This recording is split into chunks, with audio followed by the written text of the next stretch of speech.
बिस्मिल्लाहिर्रहमानिर्रहीम। अस्सलाम वालेकुम। Welcome to Naim's virtual academy.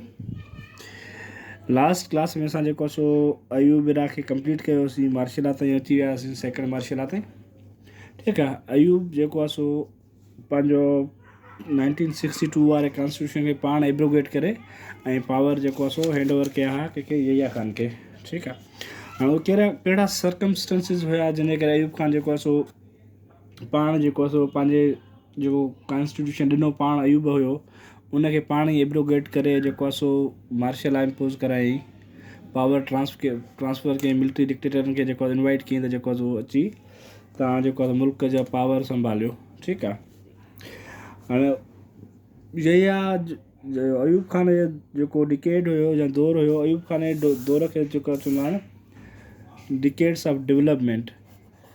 Decade of development इहो MCQs आयल आहे। मां लास्ट कल्ह टेस्ट ॾिठो पास टेस्टुनि में, इन करे मूं चयो तव्हांखे ॿुधाइणु छॾियां। ठीकु आहे। डिकेड ऑफ डेवलपमेंट, सपोज़ तव्हां MCQs अचे थो त which era is known as the decade of development. Which era is known is the decade of development. Decade of development. Your answer should be the era of Ayub Khan. The era of Ayub Khan. ठीक है। जेको अयूब खान जो दौर आहे उनखे decade of development जो चवंदो आहे। ठीकु आहे। छाजे करे? छो जो मेजर डेवलपमेंट्स ऐं मेजर घणा कम जेके डेवलपमेंट जा आहिनि अयूब खान जे दौर में जेके थिया, ओतिरा कम अयूब खान खां पोइ न थी सघिया पाकिस्तान में। ठीकु आहे। इन करे अयूब खान जे दौर खे डिकेड ऑफ डेवलपमेंट चवंदा आहिनि, या गोल्डन एरा ऑफ पाकिस्तान चवंदा आहिनि। ठीकु आहे। हाणे जॾहिं अयूब खान जो खां पावर जेको आहे सो ट्रांसफ़र थी वियो, अची वियो जनरल यहिया ख़ान। ठीकु आहे। जनरल यहिया ख़ान खे हैंड ओवर कयो पावर पाण अयूब ख़ान ट्रांसफ़र। ठीकु आहे। ऐं जनरल यहिया ख़ान अची जेको आहे मार्शल लॉ इम्पोज़ कई। ठीकु आहे। जनरल यहिया ख़ान जेको आहे सो पाकिस्तान जी जेको आहे सो पावर संभालींदो आहे 25 मार्च 1969 ते जेको आहे so took over the charge of took over the control of the country. ठीकु आहे। 25 मार्च 1969 ते जेको आहे सो यहिया ख़ान जेको आहे सो पाकिस्तान जी चार्ज संभालींदो आहे as a second martial law administrator. ठीकु आहे। हाणे जीअं मार्शल लॉ एडमिनिस्ट्रेटर केर बि आर्मी जो मार्शल लॉ एडमिनिस्ट्रेटर ईंदो आहे त सभ खां पहिरियां उहो जेको आहे सो छा कंदा आहिनि, पहिरियां त इनिशियली जेको आहे सो हर शइ ते बैन हणंदा आहिनि, पॉलिटिकल एक्टिविटीज़ ते बैन कंदा आहिनि, जेको आहे पॉलिटिकल गैदरिंग्स ते, पॉलिटिकल शयुनि ते, या स्टूडेंट यूनियन, ट्रेड यूनियन, जेके बि इहे शयूं आहिनि इन सभिनी ते अची सभ खां पहिरियां जेको आहे उहो बैन कंदा आहिनि। ठीकु। सेम एज़ द केस वाज़ विथ यहिया ख़ान। यहिया ख़ान बि इनिशियली अचण सां इहो कयो, पहिरियां जेको आहे सो त जेको हर शइ ते बैन कयईं, पर in is very first speech. ठीकु आहे। In is very first speech हिन सिधो माण्हुनि खे डिक्लेयर कयो, फर्स्ट स्पीच। ठीकु आहे। त जेको आहे सो हीअ जे आयो आहे जेको यहिया ख़ान, इहो जेको आहे सो पावर ट्रांसफ़र कंदो सिविलियंस खे। He would transfer the power to the civilians. Power transfer to the civilians. Transfer to the civilians. ठीकु आहे। हाणे कहिड़े मीन्स सां जेको आहे सो ट्रांसफ़र कंदो? By election. ठीकु आहे। By election. इलेक्शन जे ज़रिए जेको आहे सो पंहिंजो ट्रांसफ़र सिविलियंस जे तरफ़ जेको आहे सो ट्रांसफ़र कंदो। ऐं ॿियो हिन जेका ॻाल्हि कई पंहिंजी स्पीच में, उहो इहा ॻाल्हि कयईं, ही डिक्लेयर्ड द नेशन। हुन अवाम खे सिधो डिक्लेयर कयो, declared the nation that his sole objective, his sole हिन जो सॼो जेको ऑब्जेक्टिव आहे, objective is to protect the life, liberty, and the property of the people. ठीक आहे. अयूब खान जेको in his very first speech आवाम माण्हुनि खे ॿुधायो त जेको मां जेको आयो आहियां मुंहिंजो पहिरियों जेको सोल मेन कमु आहे माण्हुनि खे जी जान ऐं माल जी हिफ़ाज़त करणु आहे, उनजी आज़ादी जो ख़्यालु करिणो आहे, उनजी जेके प्रॉपर्टीज़ आहिनि उन्हनि खे जेको आहे प्रोटेक्ट करिणो आहे. ठीकु आहे. ऐं ॿी जेका हिन ॻाल्हि कई त हिन सिंपल ॿी इहा ॻाल्हि कई, he would bring democracy back to Pakistan.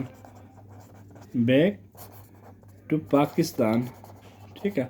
हिन इहा ॻाल्हि कई त जेको आहे सो पाकिस्तान जी जेका डेमोक्रेसी आहे उनखे जेको आहे सो back to Pakistan, back to the democratic civilians by democratic means. ठीकु आहे. हिन नेक्स्ट जेका पंहिंजी स्पीच में ॻाल्हि कई त हिन जेको आहे सो पहिरियों जेको ऑब्जेक्टिव हूंदो हिकु त लाइफ, लिबर्टी ऐं प्रॉपर्टी जो ख़्यालु कंदो. ॿियो जेका डेमोक्रेसी आहे उनखे जेको आहे सो लाइफ कॉमन सिविलियंस जे अंडर कंदो थ्रू जेको आहे सो इलेक्टेड मैनर. ठीकु आहे. 1 यूनिट खे जेको आहे सो उहो डिज़ोल्व कंदो. 1 यूनिट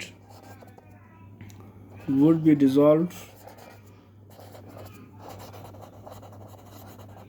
ठीकु आहे. ऐं वेरी सून जेको आहे सो elections will be declared.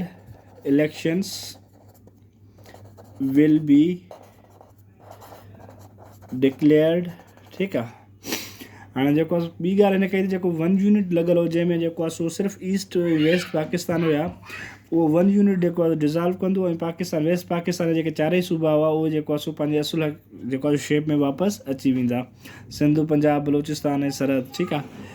1 unit dissolve थींदो ऐं जेको आहे सो तमामु जल्द जेको आहे सो इलेक्शन जेको आहे सो डिक्लेयर कंदो on the basis of 1 man 1 vote. ठीकु आहे. जेके एडल्ट फ्रेंचाइज़ बि चवंदा आहिनि ॿियनि लफ़्ज़नि में. ठीकु आहे. हाणे अयूब खान जेको आहे सो हिकिड़ी इहे ॻाल्हियूं कयूं. ॿियो जेको आहे सो अयूब खान छा कयो, कुझु अहिड़ियूं शयूं जेको आहे इंट्रोड्यूस करायईं. सपोज़ जॾहिं पावर में आयो त 1962 वारो कॉन्स्टिट्यूशन एब्रोगेट थी चुको हुयो. उन कॉन्स्टिट्यूशन जो वजूद जेको आहे सो न हुयो. ठीकु आहे. ऐं जेको आहे सो पहिरियां जेको आहे सो 1962 वारो जेको कॉन्स्टिट्यूशन हो उन ते पाकिस्तान हले पियो. हाणे इन जे एब्रोगेट थियण खां पोइ पाकिस्तान वटि वरी साॻी 1947 वारी सिचुएशन अची वई. कॉन्स्टिट्यूशन कोन हो पाकिस्तान, नो कॉन्स्टिट्यूशन. ठीकु आहे. ऐं कंहिं बि कंट्रीअ खे रन करण लाइ उन डेली अफेयर्स खे या डेली इशूज़ खे ॾिसण लाइ, फॉरेन पॉलिसी खे मेंटेन करण लाइ, फॉरेन कंट्रीज़ सां रिलेशन्स खे मेंटेन करण लाइ तव्हां वटि जेको आहे सो कॉन्स्टिट्यूशन जो हुजणु तमामु ज़रूरी आहे. ठीकु आहे. उन करे जेको आहे सो हुन छा कयो, सभ खां पहिरियां जॾहिं पावर में आयो त हिन छा कयो त जेको आहे सो हिकिड़ो LFO इंट्रोड्यूस करायो. ठीकु आहे. Legal framework order. ठीकु आहे. ठीकु.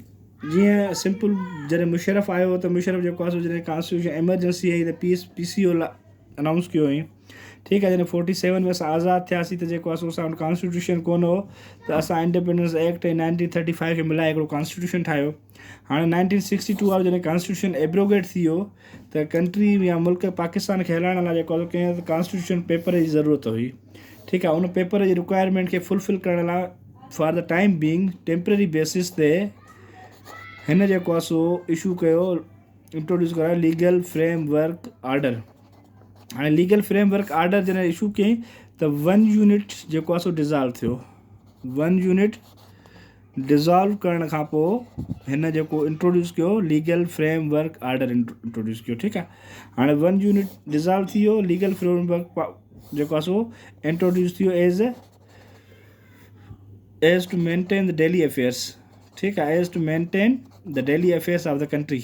Maintain the daily affairs of the country. of the country.